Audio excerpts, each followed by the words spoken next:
مشکل کشا نہیں، اس کے سوا کوئی حاجت روا نہیں، اس کے سوا کوئی بیڑے پار کرنے والا نہیں، اس کے سوا کوئی بیماریاں دور کرنے والا نہیں، اس کے سوا کوئی مرادیں پوری کرنے والا نہیں۔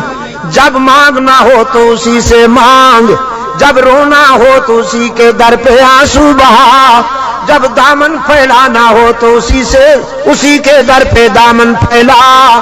وعدہ پورا کرنا، ایاک نعبد و ایاک نستعین، ہم تیری ہی عبادت کرتے ہیں اور جزاک اللہ ہم تجھ سے ہی مدد مانگتے ہیں اور مانگتے رہیں گے۔ سیدہ عائشہ صدیقہ رضی اللہ تعالی عنہا نے بھی اللہ کے حضور اشک بہائے، اسی کو دل کی بات سنائی۔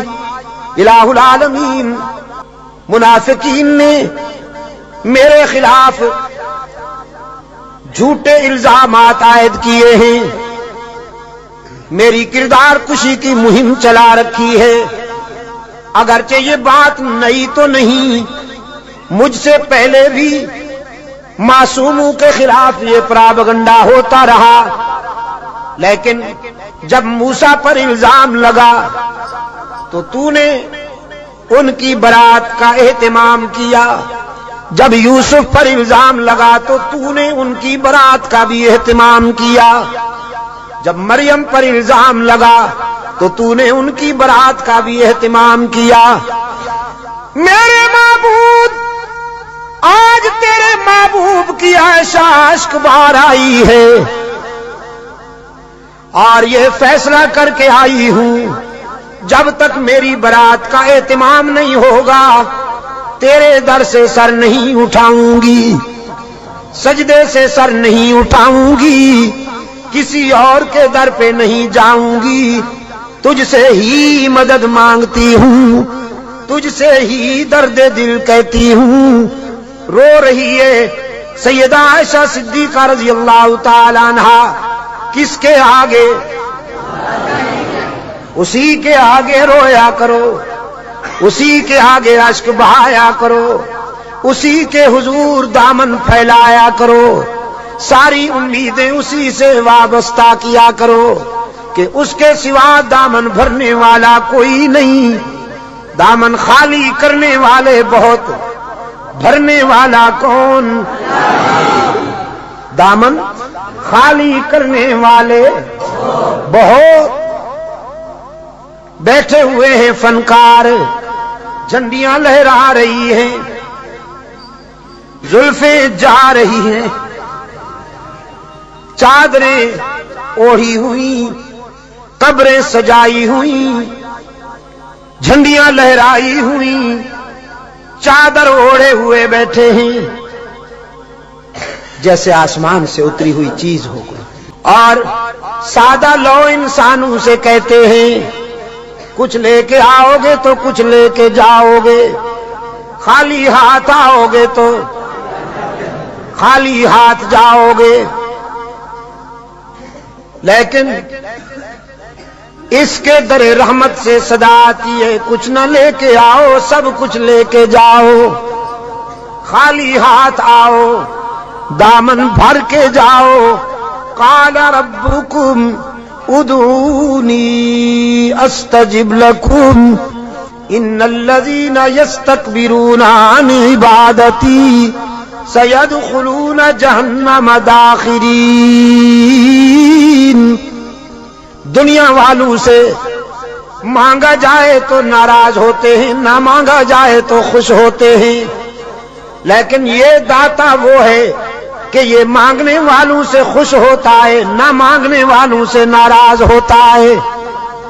ان الذین یستکبرون عن عبادتی، یہاں مفسرین نے لکھا ہے عبادتی سے مراد ہے جو مجھے پکارنے میں گریز کرتے ہیں، کیونکہ پکارنا عبادت ہے، پکارنا پیرا مدد کر، شرک کی تس کہ کی تس شرک کی تس، کیونکہ پکار عبادت ہے، پکار قال ربکم ادعونی استجب لکم، تمہارا رب کہتا ہے مجھے پکارا کرو میں تمہاری دعاؤں کو قبول کرنے والا ہوں.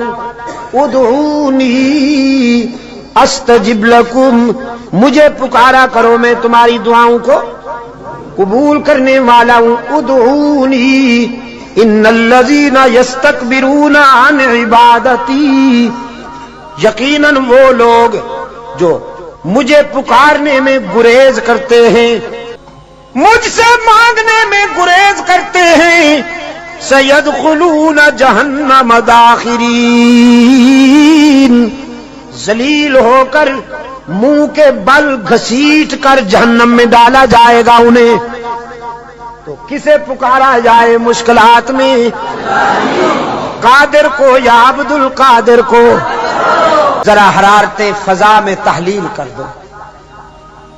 ہاں ذرا حرارتیں، یہ گرمی فضاؤں میں تحلیل کر دو اور پھر اللہ سے دعا کرو کہ یہ فضائیں پھیل جائیں اور بھی کے بیماروں کو اللہ شفائے کاملہ عطا فرمائے.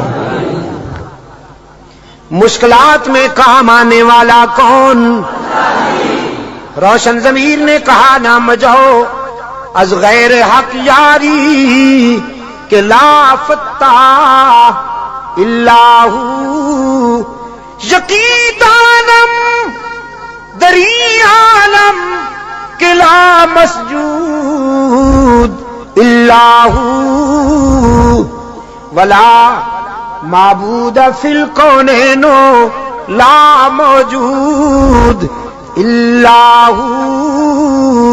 کوئی مانے یا نہ مانے لیکن میرا تو ایمان ہے کہ اس کے سوا پوری کائنات میں کوئی مسجود نہیں، اس کے سوا پوری کائنات میں کوئی مسجود، نبی مسجود، رسول مسجود، تو پھر کاما والی سرکار کیسے مسجود ہو گئی؟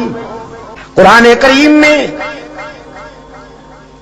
جگہ جگہ پر فکر انسانی کو متوجہ کیا گیا ہے کہ نیاز مندیاں، اپنی جبین کی نیاز مندیاں اللہ کے لیے وقف کرنی ہوں گی. فرمایا لعن اللہ الیہود والنصارى، اللہ کے رسول صلی اللہ علیہ وسلم نے فرمایا یہودیوں پر، نصرانیوں پر اللہ کی لعنت. کیوں؟ اتخذوا قبور انبیائہم مساجدا، کہ انہوں نے نبیوں کی قبروں کو سجدہ گاہ بنا دیا. نبی کی شان زیادہ ہوتی ہے یا ولی کی؟ نبی کی شان زیادہ ہے نا ولی سے. جو نبیوں کی قبروں کا سجدہ کرے ان پر تو اللہ کے رسول نے لعنت بھیجی ہے، اور جو ولیوں کی قبروں کو سجدہ گاہ بنا لے ان پر جزاک اللہ. یہی بات ہے، یہ عاشق بنے پھرتے ہیں.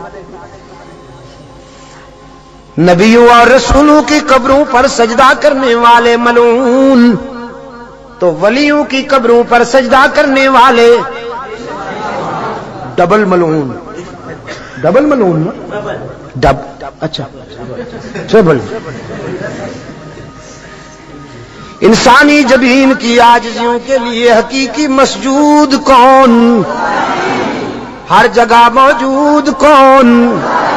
معبود کون؟ کارساز و دستگیر کون؟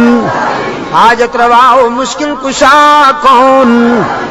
سیدہ عائشہ صدیقہ رضی اللہ تعالی عنہا نے آنسو بہائے ہیں اللہ کے در پر، درد دل سنایا ہے. علیم بذات الصدور کو سورہ نور آئی، قلب رسول پر وحی کی صداقت چمکی.